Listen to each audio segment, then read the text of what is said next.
세상에서 가장 위대한 이름 부모 19, 13위 발표입니다. 엄마는 용감했다. 인도 뭄바이에서 북서쪽에 위치한 도시 구자라트주의 엄마 디발리는요. 19살 딸 반카르와 함께 이른 아침부터 마을에 있는 강가에서 빨래를 하던 중이었습니다. 그런데 갑자기 으아! 엄마! 딸의 날카로운 비명소리가 울려 퍼집니다. 강에서 나온 길이 4m에 달하는 거대한 악어가 순식간에 딸 반카르에게 달려들었어요. 날카로운 이빨이 가득한 입을 벌려 딸의 다리를 물고 물속으로 끌고 들어가고 있었던 건데요. 물렸대 이미. 이거는 우와. 이 모습을 목격한 엄마 디발리는 조금 더 망설일 틈이 없었고요. 곧바로 달려가서 한 손으로는 딸의 손을 붙잡고 끌어냈고요. 다른 한 손으로는 저렇게 나무 빨래 방망이로 악어의 머리를 마구잡이로 때리기 시작했습니다. 우와, 아니 근데 진짜 위험한데. 어머니도 위험한 상황. 그러니까요. 그렇게 10시간 갔던 10분 정도가 지났을 무렵 한 번 물면 절대 놓지 않는다는 악어가 결국 딸의 다리를 놓고 물속으로 들어갔고요. 아유, 세상에. 엄마 덕분에 목숨을 건진 딸 반카르는 곧바로 병원으로 이송됐고 정말 다행히도 큰 상처는 없었다고 합니다. 아, 다행이다. 저게 4m 하고면 힘이 보통이 아니에요. 알죠. 악력이 악력 정도가 아니라 뭐 웬만한 짐승들은 산산조각 내는 악력이잖아요. 정말 그 엄마의 마음으로 그냥 초인적인 힘을 발휘하신 것 같아요. 그냥 한 거죠. 이 세상 용감한 모성이 미국에도 있었습니다. 미국 콜로라도주 집 앞마당에서 놀고 있는 두 아이를 보다가 잠시 집에 들어갔던 엄마는 얼마 안 가 아들의 비명 소리에 깜짝 놀라 달려나왔습니다. 어디서 나타났는지 퓨마가 5살 둘째 아이의 머리를 물고 있었던 건데요. 아니 무슨 절체절명 위기 상황. 하지만 엄마는요 한치의 망설임 없이 맨몸으로 달려갔어요. 어머. 아들을 짓누르고 있는 퓨마의 아빠를 떼어내고 퓨마의 입속에 들어가 있던 아들을 구해냅니다. 영화야? 정말 그 어마무시한 녀석 앞에서 엄마는 숨어있던 괴력이 나왔던 것 같아요. 정말 천만다행으로 목숨을 건진 이 아이는 머리와 목 부분에 상처들이 좀 났지만요. 다행히도 생명에는 지장이 없다고 합니다. 일본엔 딸을 위해 노력한 싱글 파파 아빠도 있습니다. 자, 일본에 사는 여고생 미도리는 친구들과 도시락을 먹는 점심시간이 반갑지 않았습니다.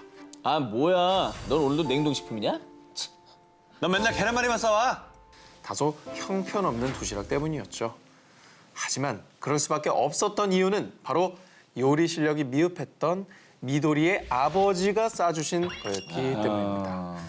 자, 어릴 적 미도리의 엄마가 가출을 한 뒤 미도리는 아버지와 단 둘이 살게 되면서 자연스럽게 아버지는 청소, 빨래 등 살림을 도맡아 하게 됐는데요.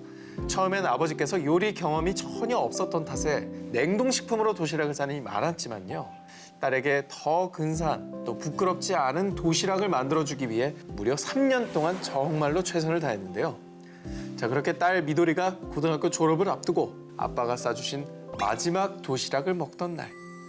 평소처럼 도시락을 열어본 미도리는 갑자기 펑펑 울음을 터뜨렸습니다. 저 도시락 사진은요, 아버지가 처음으로 딸에게 싸줬던 도시락의 사진이었고요. 같이 동봉된 편지의 일부를 읽어드리면요. 딸아, 3년간 부족한 아빠의 도시락을 먹어줘서 고맙다. 가끔 아빠가 만든 도시락 반찬이 부실해서 친구 도시락을 같이 먹기도 했을 텐데 아빠가 정말로 미안해. 이렇게 사랑이 담긴 편지가 적혀 있었던 겁니다.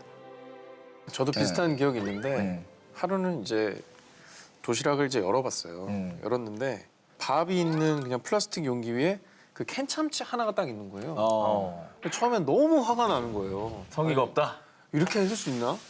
근데 그 밑에 편지가 있었던 거예요. 그러니까 어머니가 그때 약간 거의 폐렴이 오셔서 진짜. 아들아 진짜 미안하다. 힘들게 공부하는데 참치캔만 줘서 너무 미안하다고. 제가 그거를 딱 들고 진짜 점심시간 내내 막 울어가지고 진짜 그 참치캔 먹지도 못했어요, 진짜. 네, 근데 그 마음이 그때 되게 느껴져가지고 아직도 그 생각이 나요. 세상에서 가장 위대한 이름 부모 19 2위 공연. 돌아오지 못한 아버지. 2006년 11월 25일. 미국에서 두 딸을 키우며 아내와 평범하고 행복하게 살고 있던 한국계 교포 제임스 킴의 가족은 추수감사절을 맞아 휴가를 보내고 집으로 돌아오던 중이었습니다. 오레곤주 조세핀 카운티의 험난한 산악지대를 통과하던 중 거센 폭설에 휩쓸려 차 안에 꼼짝없이 갇혀버린 겁니다. 구조대가 급파됐지만요. 폭설은 끊이지 않아 무려 일주일이 걸려서야 눈 속에 파묻힌 일가족을 찾아낼 수 있었습니다. 그런데 그 차 안에는요. 오직 엄마와 두 딸뿐. 아버지인 제임스 킴은 보이지 않았습니다. 여보, 내가 구조대를 요청해볼게. 조금만 기다려. 혼자서 폭설이 몰아치는 차 밖으로 나섰던 건데요. 그 뒷모습이 제임스 킴의 마지막 모습이었습니다. 구조대가 마침내 아버지 제임스 킴을 찾아냈을 땐 그는 이미 숨을 거둔 상태였고요. 그 모습을 본 구조대원들은 할 말을 잇고 말았다고 합니다. 그의 시신이 발견된 장소는 빅 윈디 크릭으로 가파른 절벽이 양옆으로 우뚝 선 계곡으로 구조대원들조차 진입이 어려웠던 장소였습니다. 바로 그 길을 제임스 킴은 무려 약 25km나 헤맸던 겁니다. 좀 보고도 믿기지가 않아요. 저기까지 갔다는 것 자체가. 아, 저 사진이 진짜 위대하네요. 그의 고독한 마지막 여정이 미국 전역에 알려지자 추모의 물결과 함께 가족을 위로하고자 성금이 전해졌는데요. 가족들은 제임스 킴의 이름을 딴 재단을 만들어 지역 학생들을 위한 기금으로 다시 사회에 환원했다고 합니다. 다시 한번 삼가 고인의 명복을 빌겠습니다. 예. 하늘을 나는 슈퍼맨 윌의 비밀. 치매 엄마의 보따리 속 모정. 세상에서 가장 위대한 이름 부모 19, 저 한 기자의 1위 후보 공개합니다. 미국 유타주에서는요, 5살 꼬마가 슈퍼맨처럼 하늘을 날아다녀서 큰 화제가 되고 있습니다. 뭐야? 합성인가요? 줄을 매달았나? 뭐예요? 진짜 엄청 귀엽다. 되게 즐거워하고 있어요. 그리고. 네. 비 오는 날 누나를 위해서 슈퍼맨처럼 날아가 우산을 씌워주고요. 서점에서 가장 높은 칸에 책을 꺼내는 것이 식은 죽 먹기인 이 특별한 아이. 와우. 이 아이의 이름은 윌 로렌스입니다. 윌의 아버지 사진작가 알란 로렌스가 포토샵 기술을 이용해서 윌이 마치 날고 있는 듯한 사진을 만든 건데요. 여기 아주 특별한 사연이 숨어 있습니다. 아버지 알란 로렌스와 그의 아내는 2013년 10월 윌을 얻었는데요. 윌을 만난 기쁨도 잠시, 부부는 곧 두려움과 걱정에 휩싸였습니다. 윌이 다운 증후군을 가지고 태어났기 때문인데요. 그러나 부부의 걱정과는 달리 윌의 건강하고 밝은 미소는 로렌스 가족에게 따뜻한 웃음과 빛을 선물했고요. 아버지 로렌스는 평소처럼 놀던 윌이 팔, 다리를 쭉 뻗은 모습을 보고 한 가지 아이디어를 생각해냅니다. 그래, 이 포즈 그대로 윌이 마치 날고 있는 듯한 사진을 만드는 거야. 아버지 로렌스는요, 윌이 날고 있는 사진을 통해서 다운 증후군을 앓고 있는 아들이 앞으로 무엇이든지 할 수 있고, 그리고 윌의 밝은 모습을 통해서 다운 증후군에 대한 편견까지 없앨 수 있을 거라고 생각을 한 거죠. 멋진 생각이시네요. 진짜 멋지죠? 그 후 아버지 로렌스는 이 사진을 Will Can Fly라는 이름으로 자신의 SNS에 공유했고요. 이 사진을 본 수많은 사람들은 로렌스 가족에게 응원과 지지를 보냈는데요. 로렌스는 SNS상에서 호평을 받은 윌의 사진을 모아서 2016년 달력도 제작을 했고요. 또 이 달력 판매의 수익금의 절반을 다운증후군 재단을 후원하는 데 기부했다고 합니다. 멋집니다.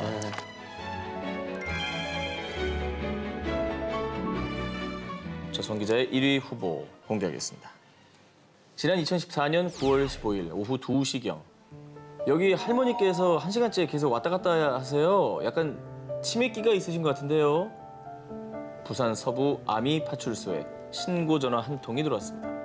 아미동의 한 대학병원 정문에서요. 슬리퍼에 다소 남루한 차림의 할머니 한 분이 보따리를 든 채 계속 거리를 헤맨다는 내용이었습니다. 신고 전화를 받고 곧바로 출동한 경찰. 할머니, 이름이 어떻게 되세요? 할머니, 혹시 자녀분 연락처 알고 계세요? 그런데 자신의 이름도 집 주소도 기억하지 못하시는 치매를 앓고 계신 할머니셨습니다. 경찰들의 물음에도 계속 같은 말만 중얼거리셨던 할머니. 딸을 만나러 가야 해요. 딸이 아기를 낳고 병원에 있어요. 이 말만 반복하셨다고 합니다. 그리고는 하염없이 우시면서 품에 안은 보따리는 더 꽉 안으셨다고 합니다. 아니 대체 저 보따리는 뭔데 저렇게 움켜안고 계실까? 이렇게 생각을 하던 경찰. 하지만 그런 생각도 잠시. 슬리퍼 차림으로 나오신 걸 보니 이 동네뿐이라고 생각을 했고요. 할머니 사진을 찍어 동네 주민들에게 수소문한 끝에 6시간 만에 이 할머니를 아는 이웃을 찾을 수 있었습니다. 이웃을 통해 할머니가 계속 찾고 있던 따님이 정말 출산을 해서 병원에 있다는 얘기를 듣게 됐고요. 진짜였구나. 경찰관들은 주변의 병원에 일일이 확인 전화를 한 끝에 부산 진구에 딸이 입원한 병원까지 모셔다 드렸는데요. 그런데 병원은 삽시간에 눈물바다로 바뀌고 말았습니다. 딸과 손주를 보고서야 품 안에 꼭 움켜쥐고 있던 보따리를 푸신 겁니다. 그 안에는 이미 다 식어버린 미역국과 나물 반찬의 흰밥 그리고 이불 한 채가 들어있었기 때문이죠. 그리고 보따리를 주섬주섬 다 푸신 후에야 그제야 이불 대신 할머니. 어여 무라. 이 모습을 본 따님은 치매를 앓는 엄마가 자신의 출산을 잊지 않고 이렇게 와준 것을 보고 정말 하염없이 눈물을 흘렸다고 합니다. 치매를 앓는 엄마가 결코 놓지 않았던 기억 하나. 바로 출산을 앞둔 내 딸 생각이었습니다. 머릿속에 지우개도 차마 지우지 못한 이 모정에 병실은 눈물바다가 됐다고 합니다.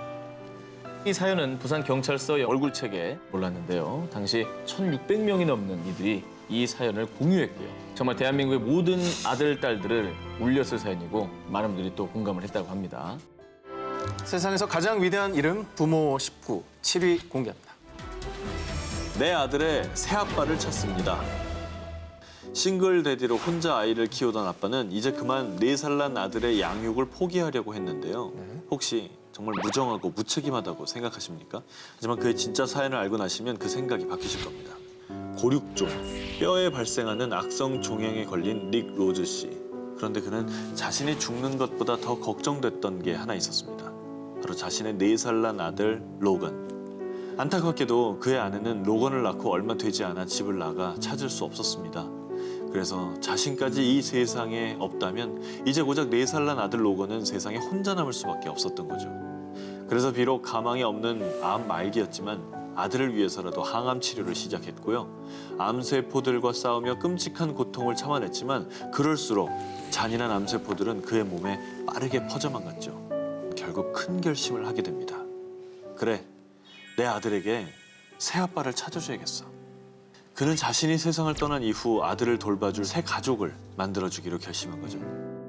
숨조차 쉬기도 걷기도 힘든 그였지만 아들에게 좋은 가족을 선물해주기 위해 수많은 양부모 신청자들을 꼼꼼히 검토했다고 합니다. 그리고 결국 영국 대번주의 토키에 사는 한 부부에게 입양을 하기로 결정을 했죠. 그리고 끝으로 2016년 연말 행복한 크리스마스를 보내며 이별의 준비를 했던 아빠 릭 로즈. 그리고 2017년 1월 3일 아빠는 하늘나라로 떠나셨다고 합니다.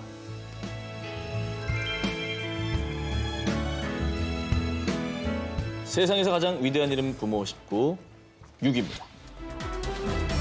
죽음을 선택한 모전. 미국 오클라호마주에 살던 스테이시 크림은 수년 전 불임 선고를 받은 여성이었습니다. 그런데 41살이 되던 2011년 3월 그녀의 뱃속에 기적처럼 새 생명이 찾아왔습니다. 미혼모라는 상황도 그녀의 기쁨을 막지는 못했죠. 그리고 스테이시는 태교에 힘을 기울이고 있었습니다. 그런데 스테이시는 청천벽력과 같은 진단을 듣게 됩니다. 유감입니다. 머리와 목에 암세포가 자라는 두경부암입니다. 물론 임신을 한 상태에서 항암 치료를 받는 경우도 있지만 혹시나 아이의 건강에 악영향을 주지 않을까 하는 염려 때문에 항암 치료를 받지 않기로 한 것입니다. 스테이시는 결국 자택에서 쓰러진 채 발견되고 맙니다. 의료진은 아기의 생명까지 위험하다는 판단을 내리고 급히 제왕절개 수술을 시도했고요. 스테이시가 그토록 지키고 싶어했던 아이는 0.935kg, 건강한 신생아의 3분의 1밖에 안 되는 작은 몸으로 태어났습니다. 이름은 도티메이로 지어놨다고 합니다. 그 후 딸 도티메이는 인큐베이터에서 의식을 회복하지 못한 엄마 스테이시는 중환자실에서 죽음과 싸워야 했습니다. 가끔 의식을 회복하면 딸이 보고 싶냐는 물음에 눈을 깜빡이며 반응했다고 하는군요. 그리고 9월 8일 한때 호흡까지 멈췄던 위급한 상황이 발생하자 의료진과 가족들은 스테이시의 마지막 소원, 아이를 안아보고 싶다는 소원을 들어주기로 결심합니다. 그런데 아이를 보여주겠다라는 말에 스테이시가 정말 거짓말처럼 의식을 회복했다고 합니다. 엄마 스테이시는 가쁜 숨을 몰아쉬면서도 아기와 눈을 마주치려고 애썼고 그 모습을 보던 의료진과 가족들은 눈물을 감출 수 없었다고 합니다. 그리고 딸을 만난 지 사흘 뒤 스테이시는 편안히 눈을 감을 수 있었다고 합니다. 그 뒤 몸무게가 2.27kg까지 회복된 딸 도티메이는 건강한 상태로 퇴원해 외삼촌 레이 필립스의 집에서 사촌들과 함께 자라고 있다고 하는데요. 자신의 생명과 맞바꾼 딸이 건강하고 행복하게 지내는 모습을 엄마 스테이시는 하늘에서 늘 지켜보고 있겠죠. 세상에서 가장 위대한 이름 부모 19. 5위입니다. 어머니라는 이름의 기적. 2015년 승객들과 생선, 코코넛을 가득 실은 경비행기가 태평양 연안의 휴양지 누키로 출발했습니다. 그런데 이륙 후 불과 15분 만에 경비행기가 감쪽같이 사라졌는데요. 콜롬비아 정부는 사고임을 직감하고 수색대를 급파했습니다. 그렇게 이틀 만에 발견된 사고 현장에서 기체의 반은 완전히 부서져 있었고요. 그런데 승객 명단에 있던 18살의 마리아넬리 무리오와 생후 5개월이 된 그녀의 아들 유디에르는 어디에서도 보이지 않았습니다. 수색대는 신라 같은 희망을 안고 주변을 수색하며 확성기로 두 사람을 부르기 시작했습니다. 그리고 같은 시각 엄마 마리아와 아들 유디에르는 정글 속을 헤매고 있었는데요. 엄마 마리아는 절망하는 대신 아들을 살리기 위해 할 수 있는 모든 것을 시도했습니다. 수색대에게 생존 사실을 알리기 위해 소지품을 곳곳이 놓아두는 기지를 발휘했고요. 엄마는 정글에 코코넛을 들고 다니며 수분을 보충했고요. 겨우 아기에게 젖을 물릴 수 있었죠. 하지만 아무것도 먹지 못하고 아이에게 젖까지 물리며 정글을 헤맨 마리아는 결국 탈진 상태에 빠졌고요. 아기를 안은 채 기절을 하고 말았습니다. 그런데 정말 기적적으로 쓰러진 모자를 극적으로 발견해냈습니다. 그리고 정말 더 놀라운 것은 엄마 마리아는 발목이 부러지고 온몸에 화상을 입은 상태였지만 아기 유디에르는 큰 상처 없이 멀쩡했다고 합니다. 정말 기적이라고밖에 할 수 없죠. 참혹한 사고 현장에서 살아남은 아이, 위대한 모성이 만들어낸 놀라운 기적이 아닐까 싶습니다.